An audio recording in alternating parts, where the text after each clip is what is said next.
Hello students, welcome to NCERT solutions. हम कर रहे हैं अपने स्ट्रक्चर ऑफ एटम चैप्टर के क्वेश्चंस के सॉल्यूशंस एंड आज बात करेंगे एनसीईआरटी क्वेश्चन नंबर 2.2 जिसमें कुछ सब पार्ट्स दिए हैं। तो one by one we will deal with all the parts.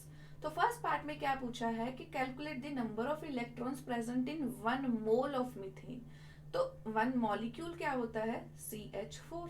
तो उसमें कितने इलेक्ट्रॉन्स हैं? कार्बन का एटॉमिक नंबर जो है वही नंबर ऑफ प्रोटॉन्स एंड उसके नंबर ऑफ न्यूट्रॉन इलेक्ट्रॉन्स को दिखाता है। तो इसका अगर 6 है तो दिस इज 6 प्लस एक हाइड्रोजन में एक इलेक्ट्रॉन, तो 4 हाइड्रोजन में 4 होंगे। सो यहाँ पर 10 इलेक्ट्रॉन्स। बट 1 मोल में कितने होंगे इलेक्ट्रॉन? 1 मोल में तो जब भी ऐसा क्वेश्चन आएगा, जो भी आपके पास नंबर ऑफ इलेक्ट्रॉन्स आए हैं उनको मल्टीप्लाई कर देना है एवोगैड्रो नंबर से एंड आपके पास आंसर आ जाएगा। ओके आपके पास वैल्यू आ जाएगी 10⁻24। तो इतने नंबर ऑफ इलेक्ट्रॉन्स प्रेजेंट हैं इन 1 मोल ऑफ मीथेन। तो बहुत ही इजी पार्ट था ये। अब बात करते हैं हम अपने सेकेंड पार्ट की, जिसमें हमसे पूछा है find the total number and mass of neutrons in 7 mg of 14 carbon. चलिए अब इसको कैसे करना है। कार्बन 14 दे रखा है और उसके 17 mg में निकालना है। चलो नंबर ऑफ न्यूट्रॉन्स कैसे निकालते हैं? नंबर ऑफ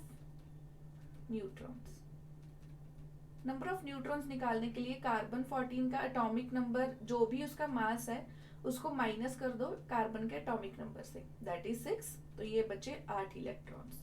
तो एक कार्बन में यहाँ पर 8 इलेक्ट्रॉन्स हैं, तो 1 मोल में कितने होंगे न्यूट्रॉन्स इन 1 मोल? तो वो क्या हो जाएगा 8 into 6 into 0.22 10⁻23।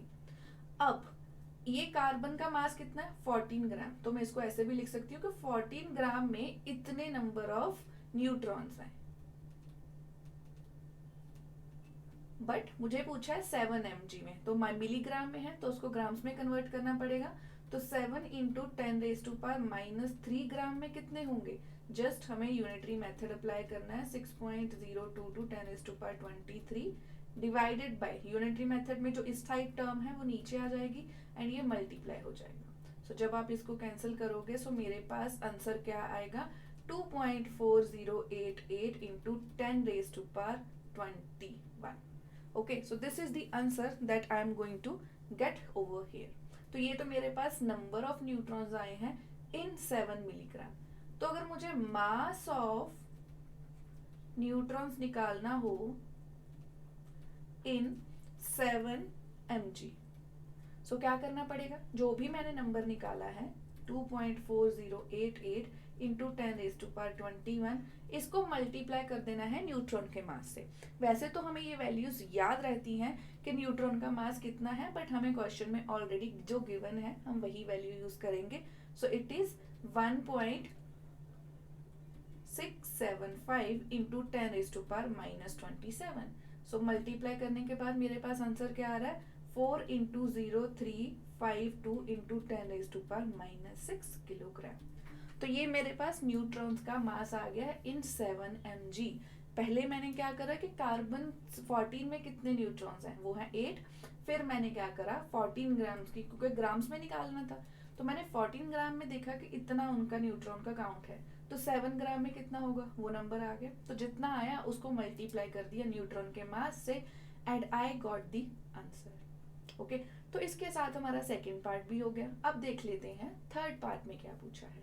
Find the total number of electrons and protons and mass of protons in 35 mg of ammonia. तो नंबर ऑफ प्रोटॉन्स कैसे निकालते हैं?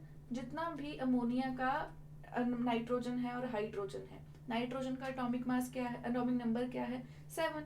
तो वही उसका नंबर ऑफ प्रोटॉन है। सेम विद हाइड्रोजन, तो उसका क्या है? 3।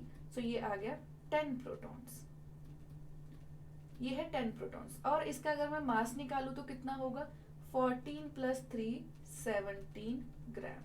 17 ग्राम में आ गया है, तो मैं लिख सकती हूँ कि 17 ग्राम में, और या मुझे 1 मोल की बात करनी हो सो उसमें कितने प्रोटॉन होंगे? 10 इंटू 6.022 10⁻23। इतने मेरे पास नंबर ऑफ प्रोटॉन्स रहेंगे। अब मुझे पूछा उन्होंने 34 mg में, तो मैं उसको कन्वर्ट कर लूंगी 10⁻³ करके 34 mg को कन्वर्ट कर लिया है ग्राम्स में। सो इसको कैसे निकालेंगे, 10 into 6.022 10⁻23 divided by 17 and multiplied by 34। ये हो जाएगा कैंसिल, 2 आ गया ऊपर। सो मेरे पास क्या आता है 1.02 सॉल्व करने के बाद 10⁻22।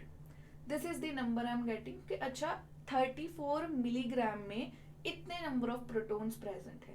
बट हमें पूछा क्या है, mass of protons in 34 mg। सो वो कैसे निकलेगा, जो भी आपने ये वैल्यू निकाली है 1.2044 इंटू 10⁻22, इसको मल्टीप्लाई कर देना है मास ऑफ प्रोटॉन से। तो मास ऑफ प्रोटॉन कितना है 1.674 इंटू 10⁻⁻27। तो ये अगर मैं मल्टीप्लाई करती हूँ तो मेरे पास वैल्यू क्या आती है 2.0165 इंटू 10⁻⁻5 किलोग्राम।